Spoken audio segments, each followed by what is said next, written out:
Hello everyone and welcome back to Prestige Reef. The video I uploaded last week was the final with regards to the historic updates showing the condition the tank was in before I left to go to Australia for 2 months. So let's find out now what condition it was in when I got back home. Leaving a tank for a couple of days is stressful enough, so you can imagine what it feels like to leave mine for so long. When I arrived home, I remember putting the key in the door and feeling incredibly tense. I had just spent months worrying over its condition, and I was about to find out if my prior preparation paid off. I had high expectations, which to some extent made it worse. I wasn't completely in the dark with regards to its condition, as while I'd been away, I had my water sent off to be tested, and my friend Tim had been maintaining it once a week. This left the important job of feeding the fish to my sister and her partner Richard. Sounds foolproof, but would you trust these two to feed your fish?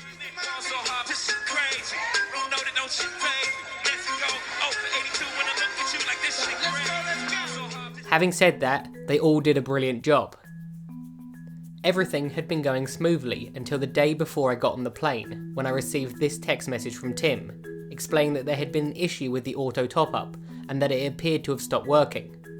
The salinity had crept up and the water level of the tank had fallen, exposing the top inch of corals to the air. I now know that this was caused because one of the wires had become loose. As I walked in, I was pleasantly surprised by what I saw. The tank looked amazing. The top inch of corals had died, but that could easily be fragged off, so no one would ever know. Unless someone made a YouTube video about it, of course. The most noticeable difference was the back wall of the tank. To me, any form of algae on the back glass is an eyesore, and it wasn't long before I put on my official tank cleaning uniform and set to work putting this right. This is the simplest way to make your tank look better. Cleaning the back wall doesn't take much extra effort and it really makes your corals pop. All of the fish were accounted for, which was very lucky because it turns out my male Melanaris wrasse had jumped out of the tank. Fortunately, Richard was walking past at the time and he quickly scooped it back up and put it back in.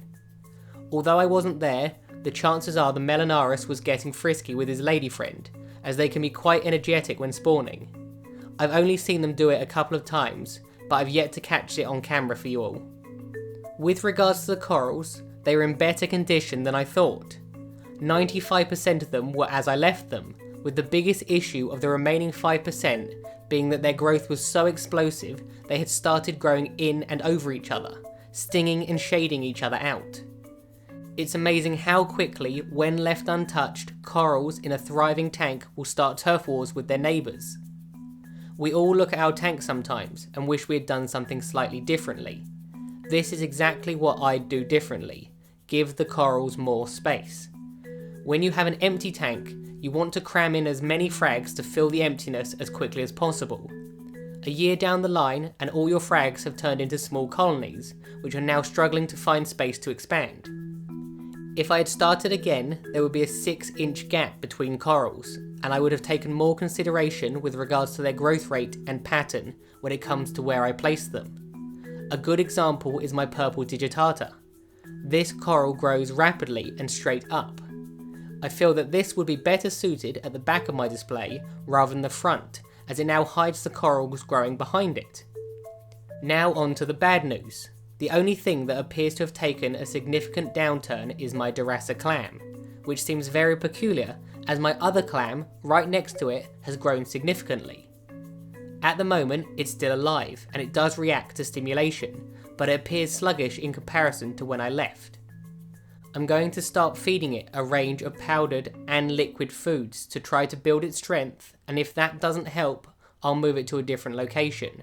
Perhaps it is also struggling from a lack of light. Something which doesn't appear to be struggling from a lack of light is the dreaded bubble algae. I had a small piece enter the tank back in November 2016 by hiding deep inside a piece of live rock, which I purchased from a tank breakdown. By the time I'd found it, months had passed and it spread between the baffles of my sump. I removed what I could and I employed emerald crabs to clean up the rest. This appeared to have worked at the time. However, it was just tricking me, and it appears to have come back with a vengeance, now appearing in both my sump and my display tank in small quantities. A couple of months before I left, I increased my lighting levels slightly. This, combined with the slightly elevated levels of nutrients, appear to have caused the perfect storm for it to bounce back. The only other thing to mention was that there appeared to be a very slight smell coming from the tank. Nothing too bad, just that fishy smell you get sometimes with tanks. This is pretty easy to deal with, which I'll cover in my next video. Despite the fact I just travelled 35 hours, after assessing the tank, I found just enough energy to clean the protein skimmer before I collapsed in bed. That's love right there. I hope you enjoyed watching the video. If you have any questions, please feel free to post them in the comments section below. Have a good week, and I'll see you next time. I just wanted to say a massive thank you to all the people that support me on Patreon. Never underestimate what you do with regards to keeping this channel going. You've all been brilliant. Thank you.